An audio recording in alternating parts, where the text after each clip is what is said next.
Olá, meus queridos alunos do segundo ano, tudo bem com vocês? Prepare-se porque é uma aula de sociologia. E vamos lá, pega a sua apostila para acompanhar a aula junto. Vamos aprender junto? Lembrando que o módulo que nós estamos estudando é o módulo 14, representação simbólica, tá bom? Então, peço para vocês irem na página 48.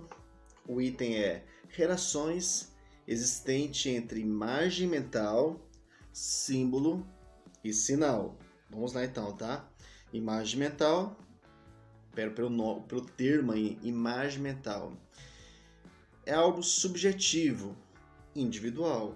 Por que eu falo que pode ser isso? Porque você pode analisar, ver uma imagem e ter um significado diferente do seu colega, dos seus pais. Tá bom? Vou dar um exemplo para você. Imagine que você vê a bandeira do Brasil, o teu pai pode ter um pensamento diferente do seu. Tá bom? Dei um exemplo para você. A cruz, dá um exemplo da cruz. Você pode ter um pensamento diferente da sua mãe, do seu irmão, se você tiver, claro, né? E símbolos e sinais. Sinal,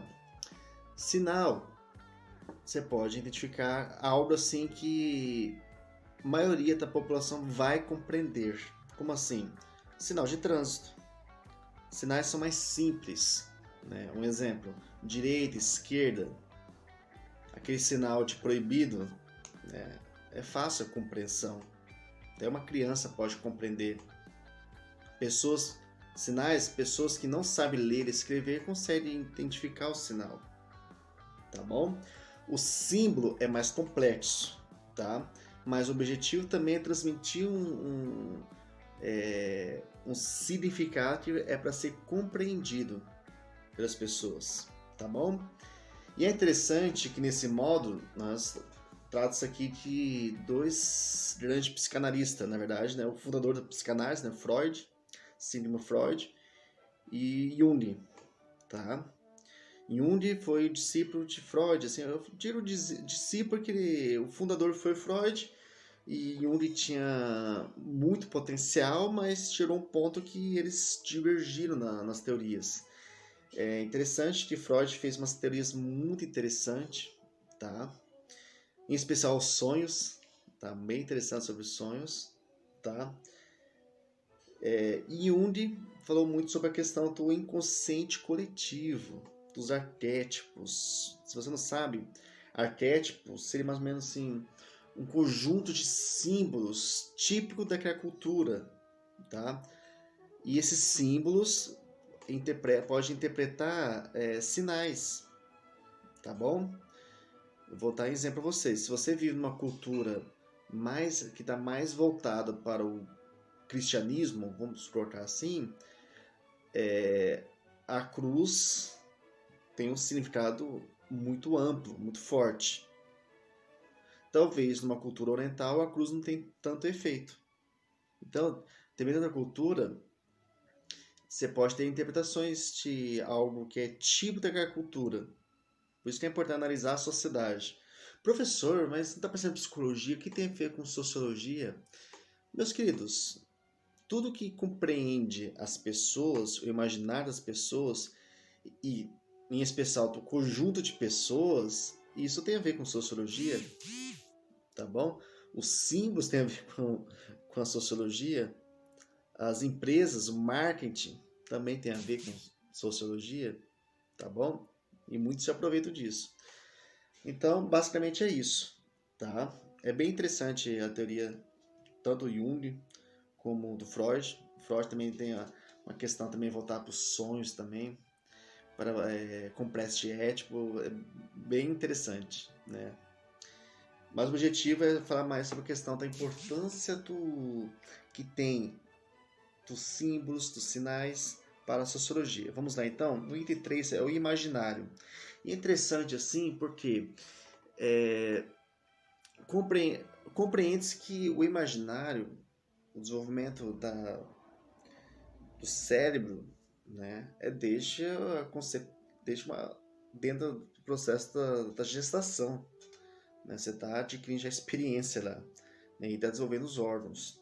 Depois você nasce, vai aprendendo junto, até mesmo a leitura, a interpretação de símbolos, o quê?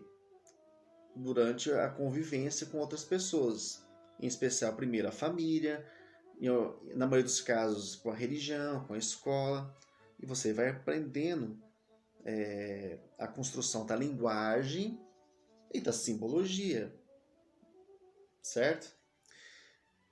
E é interessante que, novamente, importa-se a construção sociocultural. O que seria isso? Vou dar um exemplo para você, que está na apostila até. Para nós, tipo, fazemos parte de uma cultura ocidental, um exemplo, o luto, né? A pessoa faleceu no velório, qual que é a cor que é comum? A pessoa está de luto aqui. É o preto, não é assim? Mas, se você pegar algumas culturas orientais, é o branco. É o oposto da nossa ideia, né? Interessante isso, né? Para os orientais é o branco. Então, o crescimento do ser humano se dá, pois, em relação aos aspectos sociais intimamente relacionados à representação simbólica. Tá bom?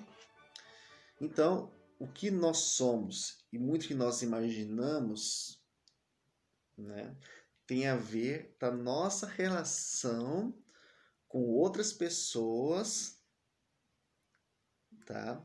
E essa experiência, essa inter-relação da minha experiência, do meu íntimo, com a sociedade, com as pessoas, isso vai interferir também na minha imaginação, na minha interpretação, tá bom? Vamos lá então, o item 4 interessante. Esse aqui eu quero analisar com vocês. A relação do corpo como representação simbólica. E aqui eu vou colocar 3 exemplos para vocês que eu imagino que vocês não vão achar estranhos. Por quê? Um exemplo, lá numa tribo que fica na África, Paduan, eles colocam argolas nos pescoços para as mulheres, né, para ficar alongado assim, e vai colocando, e conforme vai desenvolvendo a mulher, vai colocando mais argola. Então você vê o que é feito no corpo dessa mulher. Então para eles, a questão de estética está relacionada com a mulher que consegue colocar mais argola. Né? Se Deus me tirasse a argola assim, eu não conseguiria nem sustentar a cabeça. Tão grande é o pescoço. Tá bom? Um outro exemplo também, isso era muito comum antes, né? Na cultura japonesa, quando as meninas, chinesa, ao atingir a idade de 3 anos, quebrava os 4 menores dedos com a finalidade de ter o pé do tamanho de uma flor de lótus. Então as menininhas, né, depois tinham os pezinhos pequenininhos assim que quebravam. Com 3 aninhos de idade, meu Deus, Deus me livre. Mas eu estranho muito, mas tem a ver com a cultura. Ter o pé pequeno é algo lindo para eles, para essa cultura. Um outro pior ainda, né? Não sei se é pior, é complicado isso. A mutilação genital feminina, né? Para quem não sabe, a amputação do clitóris. Algumas tribos, né? Algumas culturas é cortada, outras é cauterizada, queimada. Qual o objetivo? Para a mulher não ter o prazer. Só um pode ter o prazer. Tá bom? Então isso tem uma representação. A mulher não tem prazer sexual, prática comum em países da África e da Ásia. E é interessante, para entendermos um pouco desse imaginário cultural, vamos colocar assim, muitas mulheres, eu diria até a maioria delas, concorda para manter essa cultura. Entendeu? É estranho analisar isso, mas sim, muitos concordam. Por isso que mantém a cultura, essa cultura para nós, tá? A verdade é essa, tá bom? Então, desses 3 exemplos, que como o uso do corpo está relacionado com a representação, com a cultura, tá? Na nossa cultura, muito aqui ocidental, que vem do capitalismo, de um estilo de vida americano, enfim. Sim, estilo de vida americano, é o consumismo, tá bom? Ou você não assiste filmes americanos, tá bom? Fica a dica aí, tá? Mas também, não só americano, vamos explorar outro exemplo do uso do corpo. Essa, atualmente, assim, a mulher tem que ser magra. Só pode, é bonita se for magra. Nem sempre foi assim, tá? Em outras épocas, não vamos analisar isso, não era bem assim. Mas a estética tem que ser magra, tá? Aí o padrão de estética é você ser magra, tá? E as mídias, tudo isso utiliza, entendeu? Até o humor é contrário, é para ridicularizar quem não está nesse padrão, tá bom? É um assunto polêmico ele. Mas isso pode gerar algumas doenças, tá bom? Tipo a bulimia, anorexia. Para pensar, a bulimia é o transtorno alimentar que acompanha o ato de vomitar ou evacuar tudo que se comeu. A anorexia, no caso, acontece na maioria dos casos, são as mulheres, tá magrinha. Você que observa assim, tá vendo o osso, mas ela no espelho, ela realmente ela enxerga uma outra pessoa, bem gordinha. É um transtorno alimentar com perda substancial de apetite e redução drástica de ingestão de alimentos. Aí não é só psicólogo, tem que ser psiquiatra, tem que ser nutricionista, tem que ser médico, tudo acompanhando uma equipe multiprofissional para atender isso, tá bom? Também existe a anorexia alcoólica, sabe disso? No caso de pessoas que consistem na prática de alcoolismo associada a distúrbios alimentares, tá? Vamos lá então? Então, como nós podemos observar então, a questão da cultura do corpo interfere sim nas práticas comportamentais, tá? É importante destacar que a atividade física, uma alimentação balanceada, tá bom? Acompanhada é o adequado. Quem diz isso é quem? É a saúde. Os médicos, a OMS, eles sugerem que a atividade física é uma boa alimentação, tá? Mas devemos... é um paradoxo, né? Ao mesmo tempo, se o padrão de beleza é ser magro, por que que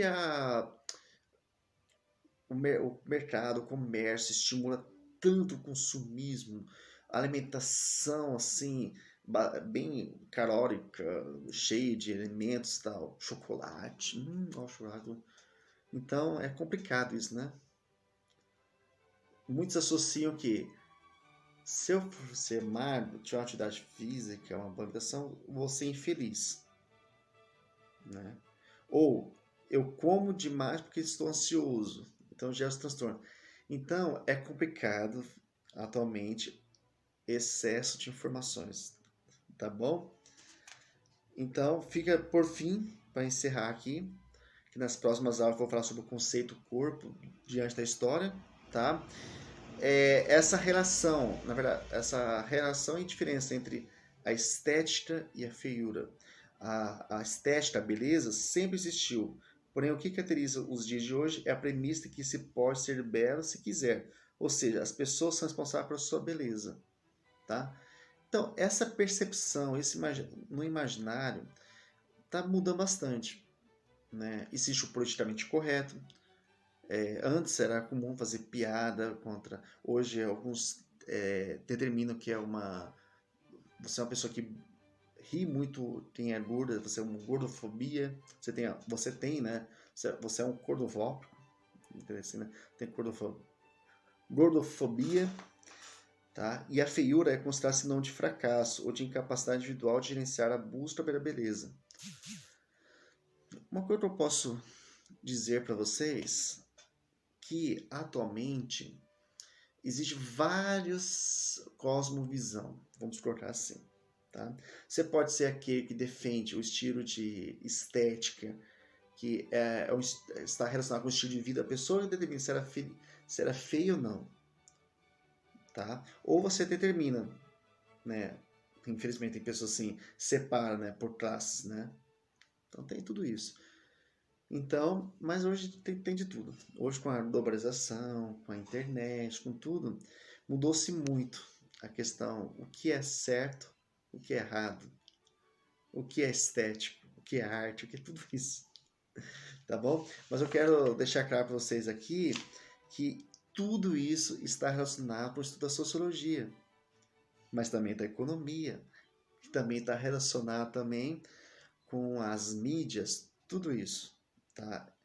Não é à toa que quando vai ter uma nova marca vai chegar no mercado, é analisado, feito estudo de mercado. Hoje em dia, não é só nos jornais que se vende, pelo contrário, está crescendo muito as redes sociais, o uso do Instagram, tá bom? Que tem os produtos, TikTok, enfim, as redes sociais está crescendo muito e está formando até ídolos dentro do que ídolos do TikTok, ídolos do Instagram, pessoas que têm bastante, né, comunidades, tá bom? O Facebook tem uma diminuída, tem no Twitter, tem no YouTuber, os YouTubers, tudo isso, tá bom? Então, por hoje é isso, um grande abraço, estamos aí, até mais, tchau!